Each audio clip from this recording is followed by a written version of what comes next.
शेळी म्हणजे गरिबाची गाय। शेतकऱ्याकडे 2-5 शेळ्या असतात, मात्र आज शेळी पालन हा शेतीपेक्षाही फायदेशीर व्यवसाय ठरू लागलाय। आधुनिक पद्धतीने शेळी पालन केल्यास त्यातून वर्षाकाठी लाखोंचं उत्पन्न मिळवता येतं। हे कर्जत तालुक्यातल्या एका प्रगतिशील शेतकऱ्याने दाखवून दिलंय। पाहूयात त्याची ही यशोगाथा। रायगड जिल्ह्याच्या खांडपे गावातील अशोक गायकर या प्रगतिशील शेतकऱ्यानं पारंपरिक शेळीपालन व्यवसायाला आधुनिकतेची जोड देत शेळीपालन व्यवसायाला वेगळी ओळख मिळवून दिली। कमी जागेतही उत्तम प्रकारे बंदिस्त शेळीपालन करता येतं हे त्याने दाखवून दिलं आहे। अशोक गायकर यांनी आपल्या 2 गुंठे जागेत शेळ्यांसाठी वैशिष्ट्यपूर्ण असा बंदिस्त गोठा उभारला आहे। त्यासाठी लोखंड आणि लाकडाचा वापर केला, त्यामुळे गोठ्याची साफसफाई करताना त्यांना फारसा त्रास होत नाही। एलिव्हेटेड प्लॅटफॉर्मवरती त्यांना ठेवलेत, पाण्याशी संपर्क नाही। अशोक गायकर यांच्या गोठ्यात आफ्रिकन बोर, राजस्थानी बोर तसंच उस्मानाबादी जातीच्या शेळ्या आहेत। मांस विक्रीच्या दृष्टीनं या जाती फायदेशीर मानल्या जातात। मुस्लिम बांधवांच्या बकरी ईद या सणाला बोकडांना मोठी मागणी असते आणि हीच बाब लक्षात घेऊन गायकर यांनी हा शेळी पालन व्यवसाय सुरू केला आहे। ईदसाठीच्या बोकडांना प्रोटीनयुक्त खाद्य दिलं जातं, त्यामुळे 7 ते 8 महिन्यात एका बोकडाचं वजन 70 ते 80 किलो इतकं होतं। त्यातून गायकर यांना चांगलं उत्पन्न मिळतं। आजकाल मुस्लिम बांधवांसाठी ईदसाठी जे बकरे लागतात ते ईदचे बकरे जर तुम्ही तयार केले, एका वर्षभरात प्रत्येक वर्षी ईद येत असते आणि तुम्हाला फिक्स डिपॉझिट ठेवल्यासारखे पैसे चांगल्या अर्थकारण मिळू शकतो। म्हणजे 550 रुपये किलोपासून 750 रुपये जिवंत किलोनी मांस विकलं जातं, बकरे विकले जातात। हे शेतकऱ्यांना खूप चांगलं पटण्यासारखी गोष्ट आहे। वर्षभर त्यांनी सांभाळ करायचा आहे आणि 13व्या-14व्या महिन्यामध्ये ईदला बकरे विकायचे। इतकं सुंदर त्याच्यातनं अर्थकारण शेतीला चांगला जोडधंदा हा साधता येतो। शेळीपालन व्यवसाय सुरू करण्यासाठी गायकर यांना 3 लाख रुपये खर्च आला, मात्र आता त्यातून चांगलं उत्पन्न मिळू लागलं असून शेळीपालन हा शेतीसाठी एक चांगला पूरक व्यवसाय बनला आहे। अमोल पाटील सह bureau report, Zee Media, Raigad. ठिबक सिंचनाचा प्रसार झाल्यानंतर उत्तर महाराष्ट्रात मोठ्या प्रमाणात पपईचं क्षेत्र वाढलंय। सध्या पावसाळा सुरू आहे। पावसाळ्यात पपईच्या पिकावर मोठ्या प्रमाणात बुरशी येते, तसंच विषाणूजन्य रोग आणि बुंदासळ या रोगाचा प्रादुर्भाव होतो। अशा परिस्थितीत पिकाची कोणती काळजी घेणं आवश्यक आहे, यावर प्रकाश टाकणारा हा स्पेशल रिपोर्ट। उन्हाळ्यात टरबूज पिकासोबतच पपईची मोठ्या प्रमाणात लागवड केली जाते। उन्हाळ्यात तग धरून राहणाऱ्या पपईवर पावसाळ्यात बुरशीजन्य तसंच विषाणूजन्य रोगांचा प्रादुर्भाव होतो। सध्या ढगाळ वातावरण असल्यामुळे पपईवर बुरशीजन्य रोगांचा धोका संभवतो। या रोगामुळे पपईच्या झाडांची उंची खुंटते, पानं गळून पडतात। या विषाणूचा प्रसार पांढरी माशीच्या माध्यमातून होतो। या रोगाची लक्षण म्हणजे झाडाच्या बुंद्यावर गडद हिरव्या रंगाचे डाग दिसून येतात। ही झाडं उपडून फेकावीत, तसंच निंबोळी अर्कची फवारणी केल्यास बुरशीजन्य रोगावर मात करता येते। हे रोग प्रसार करणारी जी काही यंत्रणा आहे, मावा आणि पांढरी माशी या किडीच्या नियंत्रणासाठी त्वरित एखादी फवारणी घेणं गरजेचं आहे। यासाठी आपल्याला 5% निंबोळी अर्क तसंच रासायनिक औषधी म्हणून आपल्याला ॲसिफेट नावाचं औषध 20 ग्रॅम किंवा इमिडाक्लोप्रिड 17.8 SL नावाचं औषध 3 मिली प्रति 10 लिटर पाणी याप्रमाणे फवारणी करणं आवश्यक आहे। पपई पिकात पावसाळ्यात मिलीबग अर्थात पिठ्ठ्या ढेकूण ह्या किडीचा प्रादुर्भाव बघायला मिळतो। मात्र ह्याच वेळी असिगोफयाक्स नावाच्या मित्र किडीही पाहायला मिळतात। ही मित्र किडी पिठ्ठ्या ढेकुणाचा नायनाट करते, त्यामुळे मिलीबग आल्यास फवारणीची घाई करू नये। फवारणीमुळे मित्र किडीला धोका होण्याची शक्यता असते। पावसाळ्यात पपईला बुंदासळ होण्याची शक्यता असते। यात झाडाचा बुंदा काळा पडून कुजतो, त्यामुळे पपईच्या बागेत पाणी साचणार नाही याची काळजी घेणं आवश्यक असतं। पावसाळी हंगामामध्ये ज्या ठिकाणी पाणी साचून राहत असेल अशा ठिकाणी एक बुंदासळ नावाचा रोग आपल्याला दिसून येतो। या रोगामध्ये बुंदा सडतो, कुजतो आणि काळा पडतो आणि अशा ठिकाणून झाड खाली पडण्याची शक्यता अधिक असते। तर या रोगासाठी एक कॉपर ऑक्झिक्लोराइड नावाचं बुरशीनाशक अत्यंत उपयुक्त दिसून येतं। असा रोग आपल्या शेतात असल्यास कॉपर ऑक्झिक्लोराइड 0.2% म्हणजे 200 ग्रॅम 100 लिटर पाणी आणि प्रत्येक झाडाला अर्धा लिटर पाणी याप्रमाणे आळवणी करणं आवश्यक आहे। पपई बागेत मोठ्या प्रमाणात रासायनिक औषधांची फवारणी करून विषाणूजन्य रोगाच्या नियंत्रणासाठी खर्च करण्यापेक्षा बागेची निगा राखल्यास आणि मित्र कीड जतन केल्यास कमी खर्चात जास्त उत्पन्न घेता येतं। पपई हे अत्यंत संवेदनशील पीक मानलं जातं, त्यामुळे पावसाळ्यात पपईच्या बागेची निगा राखण्याचं आवाहन कृषी तज्ज्ञांनी केलंय। प्रशांत परदेशीसह bureau report, Zee media, Nandurbar. घराच्या छताचा कधी व्यवसाय करता वापर होऊ शकतो याची आपण कल्पनाही करू शकत नाही. मात्र बीड जिल्ह्यातल्या एका बी बियाणं विक्रेत्यानं आपल्या घराच्या छतावर रोपवाटिका तयार करून आपल्या उत्पन्नाचा नवा मार्ग शोधला आहे. विशेष म्हणजे त्यांच्या रोपवाटिकेतल्या रोपांना शेतकऱ्यांकडून मोठी मागणी आहे.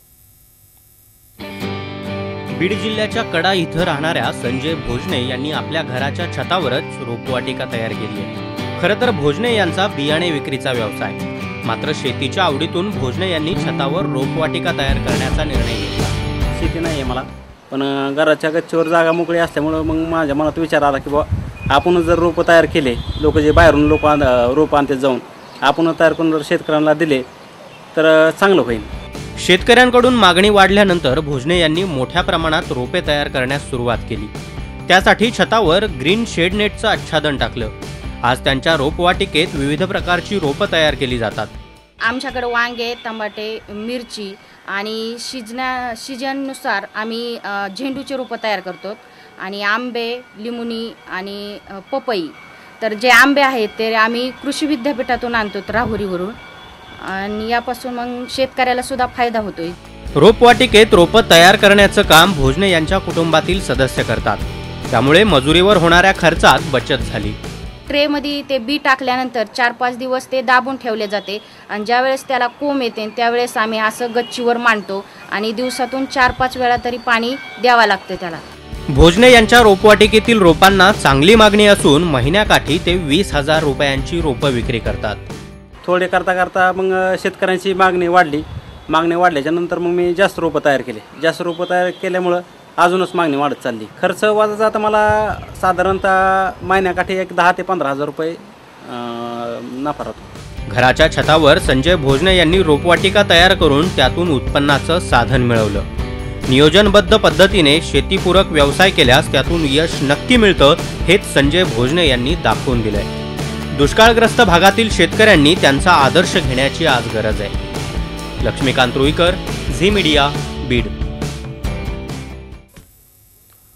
खरीपाच्या कामाकरता कर्ज उचललं, त्यातून खतं, कापसाचं बियाणं खरेदी केलं. मात्र पावसानं धडी मारल्यानं 2 महिन्यांचं कापसाचं पीक ठिबकच्या सहाय्यानं पाणी देऊन वाढवलं. मात्र अचानक कापसाची वाढ खुंटून पीक लाल पडू लागले ना, ते उपटून फेकून द्यायची वेळ जळगाव जिल्ह्यातल्या पिंपरी बुद्रुक गावच्या शेतकऱ्यांवर आली आहे.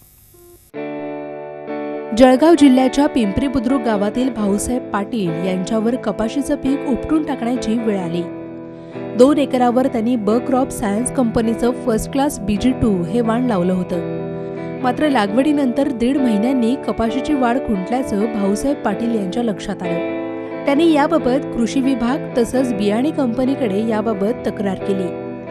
कृषी विभागाच्या तक्रार निवारण समितीने पाहणी करून मर रोगाच्या प्रादुर्भावामुळे कापसाची वाढ खुंटल्याचा अहवाल दिला. वास्तविक पाटील यांच्या शेजारच्या शेतात कापसाचं पीक चांगलं बहरलं आहे. मर रोगाचा प्रादुर्भाव असता तर शेजारच्या शेतातील कपाशीला त्याचा फटका बसला असता. आमचा इथे कारदारा डोंगर होऊन खताचा, मटेलचा, बियाणांचा हे सर्व अधिक खर्च झाला आणि साहेबांनी सांगितल्याप्रमाणे मी खर्च करतच गेलो. आम्हाला आशा होती की उत्पन्न येईल बुवा, पण उत्पन्न वास्तविक पाहता कपाशी एकदम बढतच चालली आणि आता आम्हाला शेवट कपाशी उपणच वेळ आलेली आहे. आणि उपडून आता आम्ही पुढे आम्हाला लागवडीला सुद्धा पैसे नाही, काय पेरावं, काय लागवड करावी. तरी आम्ही झी मीडियामार्फत ही रिक्वेस्ट करतो की आम्हाला काही ना काही भरपाई मिळावी. भाऊसाहेब पाटील यांच्याप्रमाणेच पिंपरी गावातील बाबू पाटील या शेतकऱ्याची अवस्थाही अशीच झाली आहे. त्यांनी आपल्या 2 एकर क्षेत्रावर बायर क्रॉप सायन्स लिमिटेड कंपनीचं फर्स्ट क्लास BG2 या वाणाची लागवड केली होती. त्यांच्याही कपाशीच्या पिकाशी 1.5 महिन्यात वाढ खुंटल्यामुळे त्यांनी कृषी विभागाकडे तक्रार केली होती. खराब हवामानामुळे बाबू पाटील यांच्या कपाशीची वाढ खुंटल्याचा निष्कर्ष कृषी विभागाने काढला आहे. कापसाची खुंटलेली वाढ पाहून कृषी विभागाच्या अधिकाऱ्यांनी भाऊसाहेब आणि बापू पाटील या शेतकऱ्यांना पोषक खतं तसंच अन्नद्रव्याचा पुरवठा देण्याची शिफारस केली. त्यानुसार दोघांनी 15,000 ते 20,000 रुपयांचा खर्च केला. मात्र त्याचा काहीच उपयोग झाला नाही. बियाणे, खते आणि औषधांवर खर्च करूनही शेतकऱ्यांवर कपाशीचं पीक मोडण्याची वेळ आली आहे. त्यामुळे या शेतकऱ्यांचा खरीप हंगाम वाया गेलाय. विकास भदाणेसह bureau report, Zee media, Jalgaon. पावसानं ओढ दिली आहे, त्यामुळे खरीप पिकांवर कीड आणि रोगांचा प्रादुर्भाव होतो. आज आपण सोयाबीनवर येणारी कीड आणि रोगांविषयी अधिक माहिती घेणार आहोत. परभणीच्या वसंतराव नाईक मराठवाडा कृषी विद्यापीठाच्या कोरडवाहू शेती संशोधन केंद्राचे मुख्य शास्त्रज्ञ भगवान आसेवार आपल्याबरोबर आहेत. आसेवार सर, पीकपाणीमध्ये तुमचं स्वागत. सध्या ढगाळ वातावरण आहे, सोयाबीनवरती कुठले रोग आणि किडीचा प्रादुर्भाव संभवतो? तर सोयाबीन पिकावर जर आपण म्हटलं तर अशा परिस्थितीमध्ये एक सध्या जो मुख्य प्रॉब्लेम आहे तो चक्रीभुंग्याचा आहे, त्याचबरोबर उंटाळीचा सुद्धा आहे. तर या चक्रीभुंगा जर समजा पिकावर, सोयाबीनच्या पिकावर जर पडला तर त्या ठिकाणी आपल्याला पिकाचे पाने वाळलेले दिसतात. त्यानंतर काही अगोदर काय होतं की काही फांद्याच आपल्याला वाळलेले दिसाल, परंतु त्यानंतर कंप्लीट झाड जे आहे पिकाचं तर ते कंप्लीट पीक हे वाळून जाऊ शकतं. तर अशा परिस्थितीमध्ये आपल्याला त्याचं जर नियंत्रण करायचं असेल तर त्या ठिकाणी आपल्याला ट्रायझोपास नावाचं जे काही कीटकनाशक आहे ते 40% प्रभावी 20 मिली प्रति 10 लिटर पाण्यात मिसळून फवारणं फार आवश्यक आहे. ते नसेल तर किंवा त्यानंतर आपण प्रोफॅनोफॉस नावाचं जे काही कीटकनाशक आहे ते 50% प्रभावी 20 मिलीग्राम दर 10 लिटर पाण्यामध्ये मिसळून आपण त्याची जर फवारणी केली तर या ठिकाणी आपल्या ह्या चक्रीभुंग्याचा फार मोठ्या प्रमाणावर जो काही पिकावर परिणाम होणार आहे तो सुद्धा आपण या ठिकाणी कमी करू शकतो. खरं भगवानजी, पावसानं ओढ दिली आहे, या काळामध्ये पिकांची काळजी कशी घ्यावी, शेतकरी बंधूंना काय सांगाल? याच ठिकाणी मी असं म्हणेल की शेतकऱ्यांकडे जे काय उपलब्ध ट्यूबवेल असतील किंवा बोरवेल असतील किंवा शेतकऱ्याकडं विहिरी आहेत, त्या विहिरीमधलं जे पाणी आहे ते तुषार सिंचनानं देऊन आपलं हे पीक वाचवणं फार गरजेचं आहे. त्यानंतर जर जास्त पाणी जर असेल तर त्या ठिकाणी एक आडसरी पिकांना पाणी देऊन त्या ठिकाणी आपलं जास्तीत जास्त उत्पादन घेणे आवश्यक आहे. कारण यावर्षी जूनमध्ये चांगला पाऊस झाला होता, तेच जर पाणी शेततळ्यामध्ये असेल किंवा ट्यूबवेल जर असेल ते जर आपण तुषार सिंचन जर वापरलं तर आता सोयाबीन हे पीक हे आता फ्लोरा अवस्थेत आहे आणि ह्या फ्लोरा अवस्थेमध्ये जर पाण्याचा जर ताण पडला तर त्या ठिकाणी उत्पन्नावर मोठ्या प्रमाणात घट होण्याची शक्यता आहे. तर हे या ठिकाणी फ्लोरा अवस्थेमध्ये पिकाला पाणी देणं हे फार महत्त्वाचं आहे. व्यवस्थापनाबद्दल काय सांगाल शेतकरी बंधूंना? सोयाबीन पिकाच्या बाबतीत तर आता आपण जर पाहिलं तर सोयाबीन पीक हे फुलार अवस्थेत जवळपास 35 ते 40 दिवस झालेले आहेत आणि जी काय क्रॅप कनोपी आहे ती एकूण एकाला मिळालेली आहे. तर अशा परिस्थितीमध्ये यापूर्वीच आपण हे तण व्यवस्थापन करणं आवश्यक आहे. आता या परिस्थितीमध्ये तण व्यवस्थापन जरी समजा नाही केलं तरी आपल्याला काय उत्पन्नामध्ये तेवढा काय फरक पडणार नाही. परंतु ज्या ठिकाणी सोयाबीन हे पीक आता काही भागामध्ये काय झालेलं की पीक हे नंतर पेरलेलं आहे, म्हणजे आता जुलैच्या 20-25 तारखेला पेरलेलं आहे, अशा पिकामध्ये जर तण असेल तर त्या ठिकाणी आपण वारंवार कोळपणी करून ते तण काढणं फार आवश्यक आहे. कारण सुरुवातीच्या तणाचा जो स्पर्धात्मक कालावधी जो आहे तो सोयाबीन पिकासाठी 30 दिवसाचा आहे आणि त्या 30 दिवसाच्या अगोदरच आपण तो तण नियंत्रण करणे फार आवश्यक आहे. आणि या ड्राय स्पेल पडल्यामुळे पावसाचा खंड पडल्यामुळे काही ठिकाणी मोठ्या भेगा पडल्या आहेत आणि या भेगातून काय होतं की इव्हॅपोरेशन होतं, म्हणजे बाष्प उत्सर्जन होतं. ते जर कमी करायचं असेल तर त्या ठिकाणी आपल्याला कोळपणीद्वारे वारंवार त्याला कोळपणी करणं आवश्यक आहे. म्हणजे जे काही आपलं हे आहे भेगा आहेत त्या या कोळपणी करण्यानं बुजून जातील आणि खालच्या थरातील जे काही मॉइश्चर आहे किंवा ओलावा आहे तो जास्त दिवस टिकून राहण्यास मदत होईल. असेवर सर, बऱ्याच ठिकाणी अशी परिस्थिती की पाण्याचा ताण बसलाय त्यामुळे पिकं सुकू लागली, त्यावर कुठला उपाय करता येईल? आता जवळपास मराठवाड्यामध्ये मागील 10 ते 15 दिवसापासून पावसाचा खंड आहे आणि या अशा पावसाच्या खंडामध्ये पिकाचं व्यवस्थापन करणं हे फार आवश्यक आहे. आणि ज्या काही समजा मध्यम ते भारी जमिनी आहेत त्या जमिनीमध्ये सध्या सोयाबीनचं पीक तग धरून आहे, परंतु हलक्या जमिनीवरचं पीक जवळपास आता मान टाकत आहे किंवा वाळत सुद्धा आहे. तर अशा परिस्थितीमध्ये शेतकऱ्यांनी एक पोटॅशियम नायट्रेटचा जर फवारा घेतला 13-045 या अन्नद्रव्याचा जर फवारा घेतला 200 मिलीग्राम 10 लिटर पाण्यात फवारून जर फवारणी केली मिसळून तर त्या ठिकाणी आपलं जे काही सोयाबीनचं पीक आहे ते आपण 4 ते 8 दिवस चांगल्या प्रकारे तग धरू शकतं आणि त्या दरम्यान जर एखादा चांगला पाऊस झाला तर आपलं होणारं जे नुकसान आहे ते टळू शकतं. भगवान असेवर सर, आपले खूप खूप आभार. सोयाबीन पिकाबद्दल आपण उत्तम मार्गदर्शन शेतकरी बंधूंना केलं त्याबद्दल. हवामान खात्याच्या अंदाजाप्रमाणे काल रात्री भंडारा आणि गोंदिया जिल्ह्यात पावसानं दमदार हजेरी लावली आहे. धान उत्पादक शेतकऱ्यांना यामुळे मोठा दिलासा मिळाला कारण पावसानं ओढ दिल्यानं धानाचं पीक धोक्यात आलं होतं.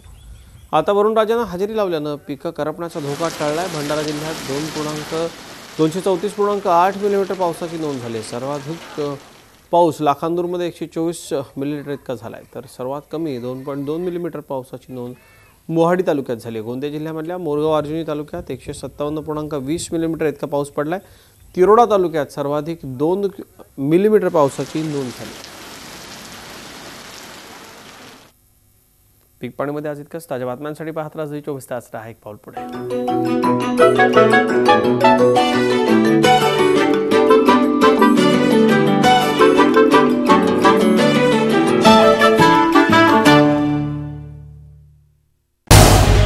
झी 24 तास रहा एक पाऊल पुढे.